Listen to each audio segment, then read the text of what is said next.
possibilities हैं which I can explore. तो इस प्रेजेंटेशन में यही कुछ होगा और बहुत सारी ऐसी चीजें होगी जो शायद आपको नोट भी करनी पड़ेगी. मैं उस टाइम पे आपको बताऊंगा, प्लीज नोट इट डाउन. ठीक है.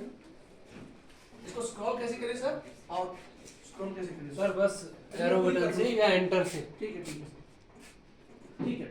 तो मेरी जो प्रेजेंटेशन है जो आपके सामने दिख रही है वो इसमें इस तरह की कुछ चीजें प्रेजेंट है.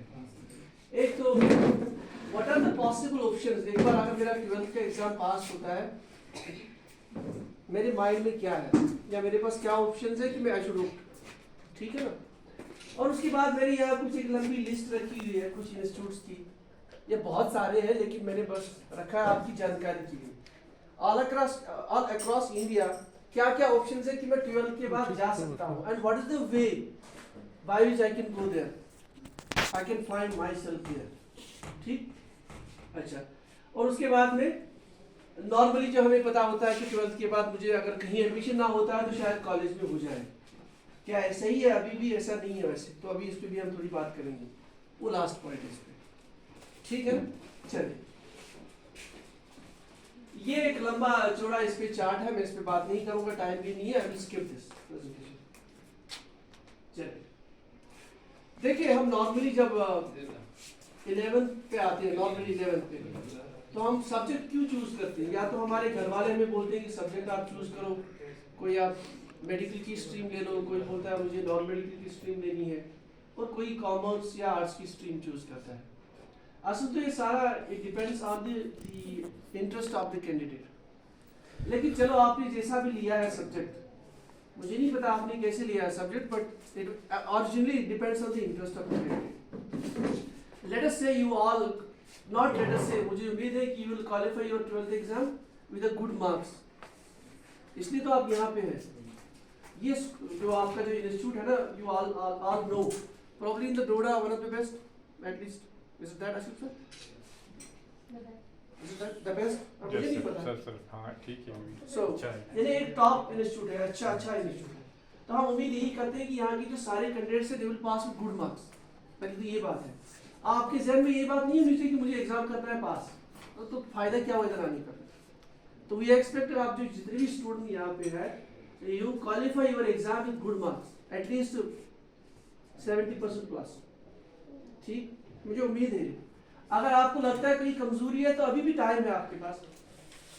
और याद रखो जो 11th और 12th के स्टूडेंट्स हैं, पर्टिकुलरली 11th 12th, जब आप 11th में एंटर होते हैं ना, 11th में, and that is totally new world, totally different. और ये आपको काम आएगा जब तक आप लाइफ में हो. 11th और 12th का जो भी सब्जेक्ट आपका होगा, अगर आपने अभी तक सीरियसली लिया है तो प्लीज 11th के कॉन्सेप्ट को सही कर लीजिए. जो भी आपका सब्जेक्ट है, I am not talking about science और मैथ्स, व्हाटएवर, जो भी आपका सब्जेक्ट है, whether it is commerce, whether it is economics, whether it is your science subjects, whether it is mathematics, जो भी आपका सब्जेक्ट है उसके जो बेसिक कॉन्सेप्ट्स है उसको आज से ही ठीक कर लीजिए. जितने आप आगे लाइफ में एग्जाम फेस करेंगे ना, उसमें वही होगा 11th. 50% जो भी आप एग्जाम फेस करें, चाहे आप IAS एग्जाम देख लो, जो भी एग्जाम, या प्रोफेसरशिप का एग्जाम देख लो, you have the 50% of syllabus from 11th and 12th. तो इसलिए 11th 12th को कभी हल्का मत लीजिए. ये आप कहीं भी जाएंगे ना, लेक्चरशिप के लिए जाएंगे आगे, तो 11th 12th का ही देखेंगे सिलेबस उधर. तो पहले इस बात को समझ लीजिए. हमारे टाइम पे इससे पता नहीं होती थी ना, इसलिए बता रहा हूँ. हमने तकरीबन जो ऑल अक्रॉस इंडिया में जो एग्जाम्स है, मेरे सब्जेक्ट में मैंने किए क्वालिफाई. ऑल अक्रॉस इंडिया जितने इंस्टीट्यूट्स की जितने एग्जाम्स हैं, मेरे सब्जेक्ट में केमिस्ट्री में आई एम क्वालिफाइड है. सो आई नो द पाथवे. इसलिए बता रहा हूँ कि 11th 12th का always you will see questions at least 50% in every exam.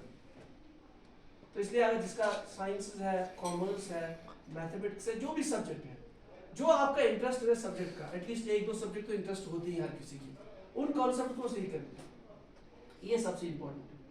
बाद में automatically the moment you enter the exam, अगर आपकी कॉन्सेप्ट सही है, डजंट मैटर, आप कहीं भी जा सकते हैं. वो जो लोग बोलते हैं ना कंपटीशन है, कंपटीशन, कोई कंपटीशन नो है. Competition means what? अगर 10 कैंडिडेट चलेंगे एग्जाम में, 1000 चलेंगे, 10 कोई कॉन्सेप्ट ठीक है तो 10 के ही बीच में कंपटीशन है. Simple as that. तो बोलते हैं ना कंपटीशन है. वो जो बंदे एग्जाम में आते हैं उनमें से 10 ही होते हैं ठीक. जी एसएफ सर सही. इस बात को पहले आप माइंड में रख लीजिए. हम बोलते हैं ना जब 10,000 कैंडिडेट नीट पे आए एग्जाम में, वो 10,000 में होती है 100 ही पढ़ने वाले, तो 100 के बीच में ही कंपटीशन है. इस बात को पहले से आप माइंड में रखें। अच्छा, याद इसमें रखने डरने की की बात ही नहीं है। बहुत इस इम्पोर्टेंट। बात को माइंड में रखना। मैंने कहा ना आपसे, इंडिया में जिस लेवल पे भी, आगे मैं थोड़ा आपको दिखाऊंगा स्लाइड्स, जो भी एग्जाम्स है मैंने खुद उतरा हूँ, उसमें मुझे पता है बस। तो कोई कंपटीशन नहीं है। अगर आप सही से कॉन्सेप्ट ठीक अपने रखते हो, there are 99% chance you can qualify that. बाकी बात चीजें इंसान की